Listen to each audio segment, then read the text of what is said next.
On this video, we're going to be riffing about manifestation, consciousness, and Neville Goddard's law of assumption.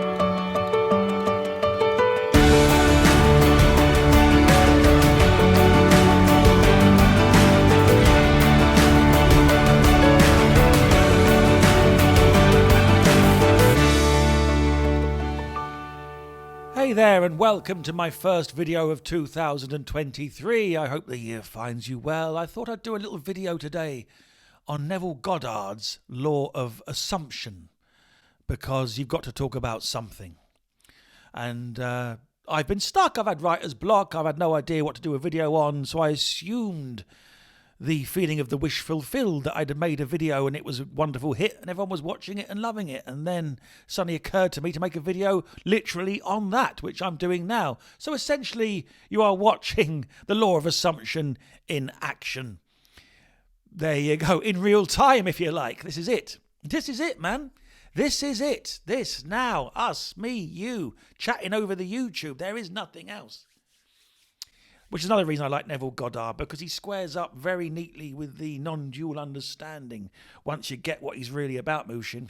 By the way, if you want enlightenment in this life, if you want to achieve the non-dual understanding, if you want to awaken from the dream, if you want to see how it all really is, there are various processes that you can follow, but the best one is to hit subscribe on this channel. And if you give this video a like, well, who knows what could happen. That's a very powerful signal to the universe. That's all I'm saying to you.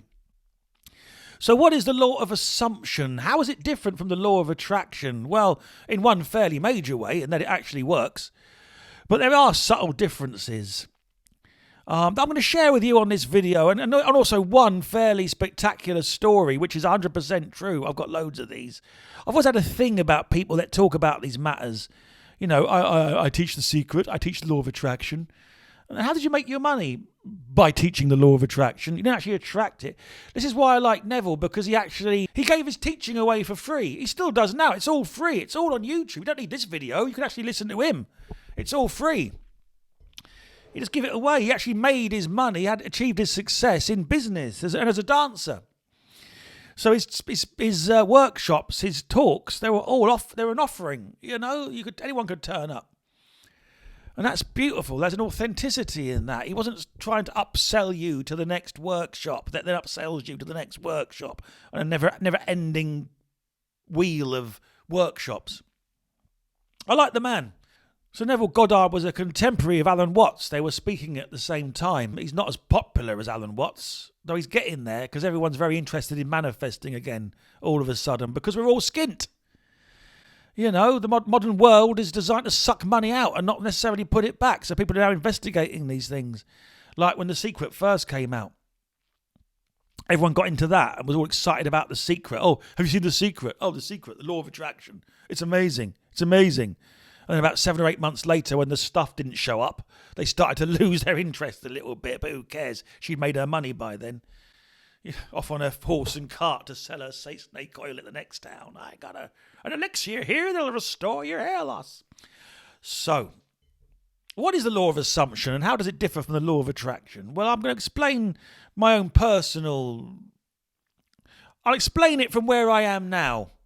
So you could ask me again in 6 months and I'll have something else. But here's where I am at with it now.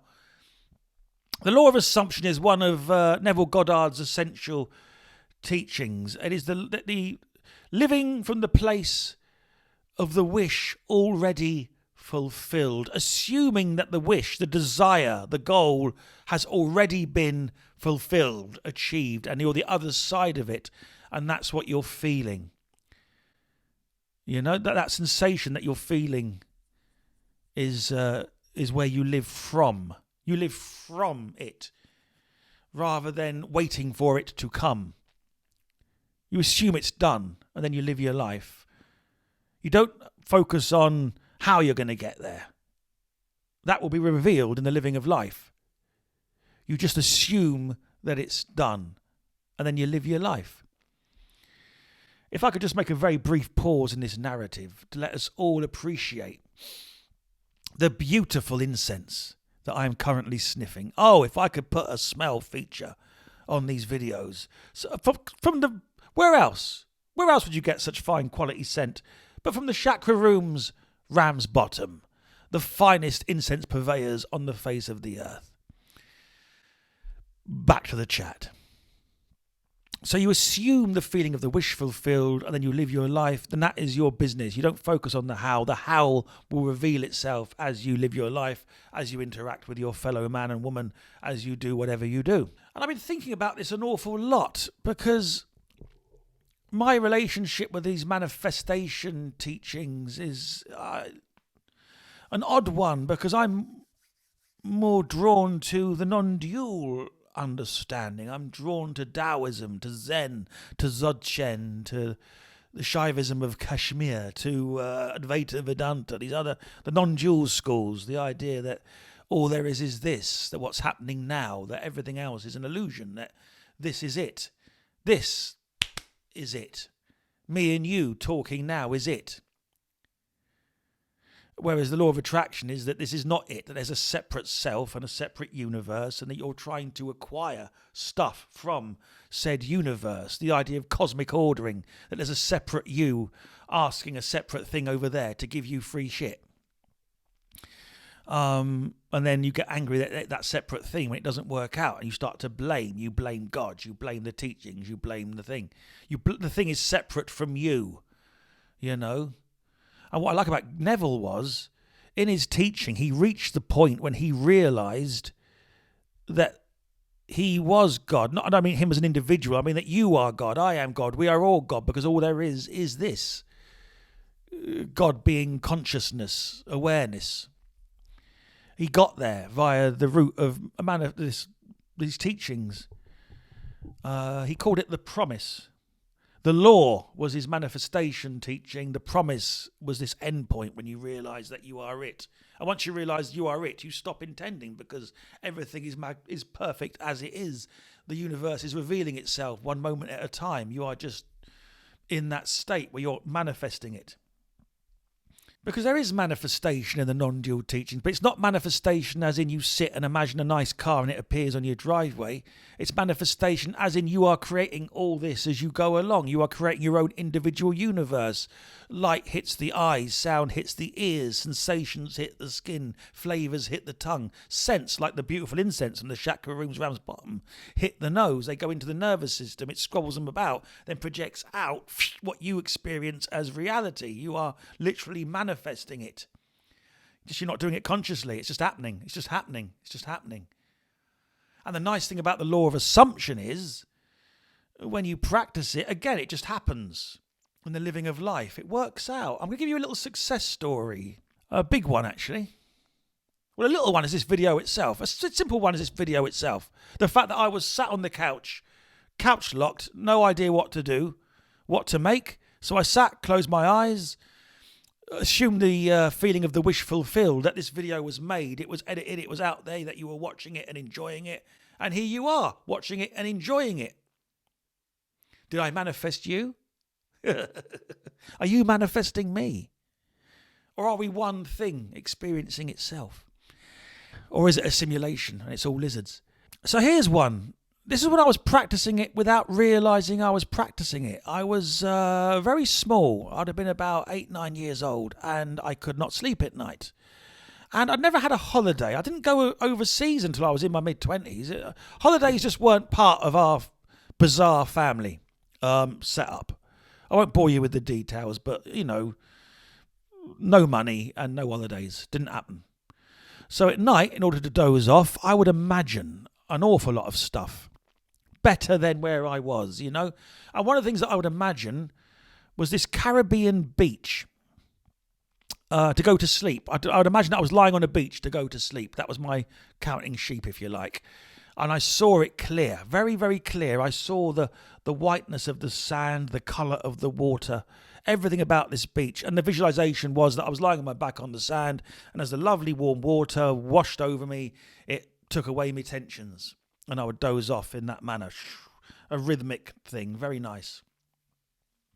But this was a fantasy beach, not a real beach, not a beach from a magazine, not a beach I'd seen on TV. A fantasy beach. The beach was flat, the sand was perfect. Perfect sand, perfect sea, perfect weather, some green flora and fauna, but all of it perfect.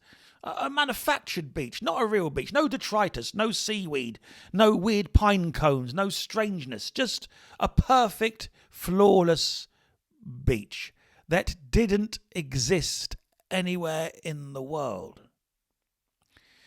Cut forward a good 20, 22 years longer, and I'm flying about the world now.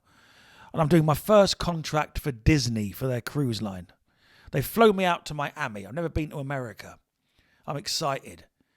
And we're going to go on a cruise, and the cruise is going to take us off into the Caribbean, and it's going to include a stop at Castaway Cay. Castaway Cay is Disney's private resort. You can only get there on a Disney Cruise Line ship.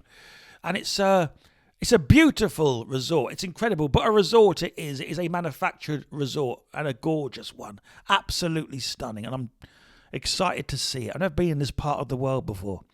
We pull in. I see this island. I get off. Now, they have an adult beach on Castaway Cay. So I go and seek it out. I fancy a bit of that. My first ever beach in the Caribbean. And then when you get to it, the other beaches have got all the plastic stuff and all the stuff for the kids to play. To get to this adult beach, you go up a path, over a sandy mound, and there it is. So I go up the path, over the sandy mound, and I kid you not, I fall to my knees. Because it is my beach. It is the beach from my imagination made real. It is flawless. Because it's not a natural beach. It's a manufactured beach. So it is flawless. The sand is pure white. There is no detritus. All the flora and fauna is, has been put into perfect position.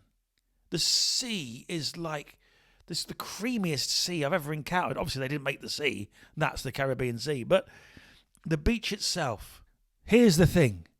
When I was lying in bed at night imagining that beach did not exist anywhere in the world. And in the course of living my life, because I wasn't trying to manifest the beach, I just assumed that I was on it. See, this is a very subtle difference. I wasn't trying to make it happen. I just assumed I was on this beach. And through the living of my life led me to show business, to performing, to building the show, to getting out of work and into self-employment, to engaging with these matters, to just eventually travelling around the world. Just the random situations of life had led me to that beach. And while those situations were taking place, that beach was being built. Disney bought the island, developed the land, created that beach. At the same time as I was out living my life. And it was when I got there, it was new. It wasn't it was a new resort. And then the synchronicities lined up that the beach was ready, and here comes Buckles.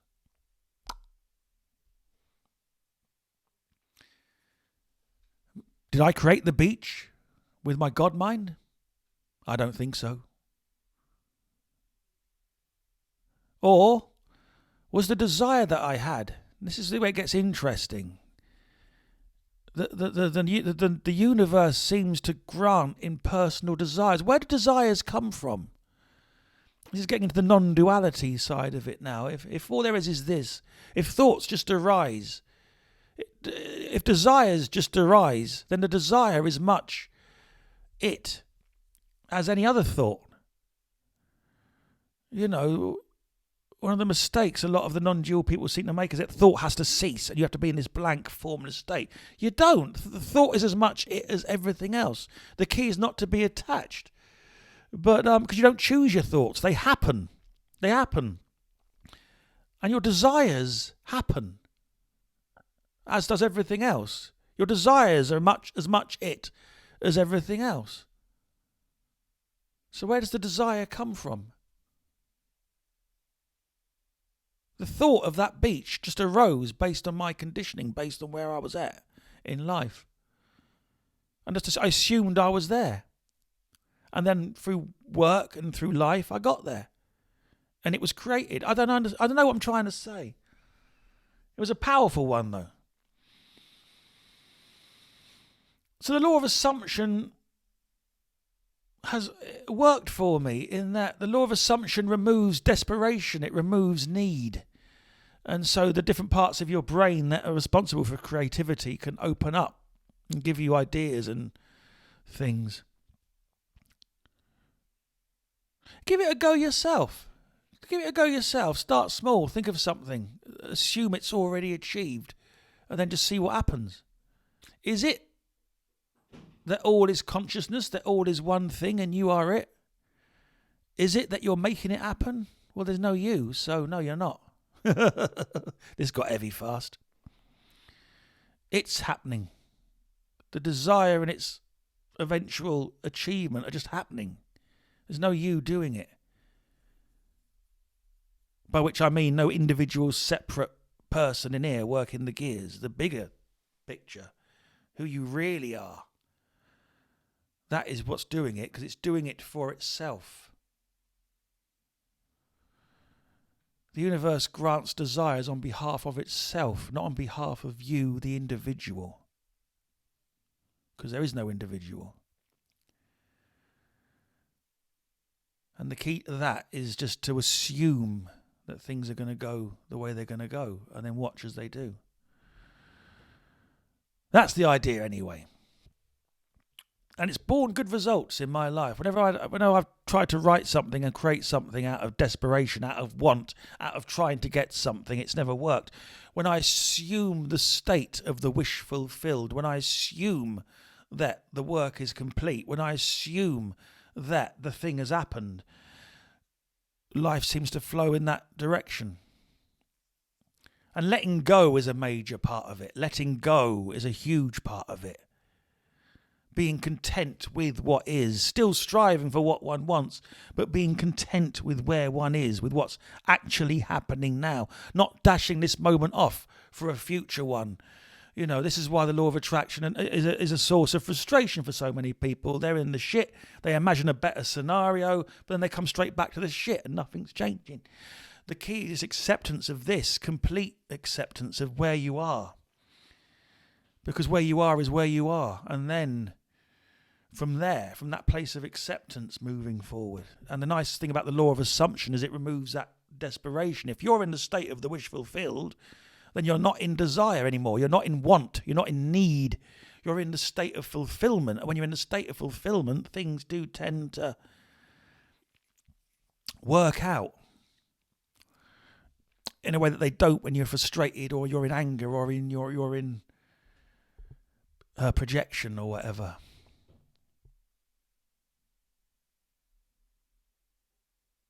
Neville Goddard, well worth investigating. I'm going to do more videos on him. He has various principles. I'm going to go into them and see how they match up with where I'm at, you know. But for now, that's this video. A few musings on non-duality and the law of assumption. Go out, man. Have a play. It's your reality. It's your reality, Mushin. Right. That's the story of me. Please hit subscribe, hit like, more videos coming. Loads of love to you. Take care. Buckles out.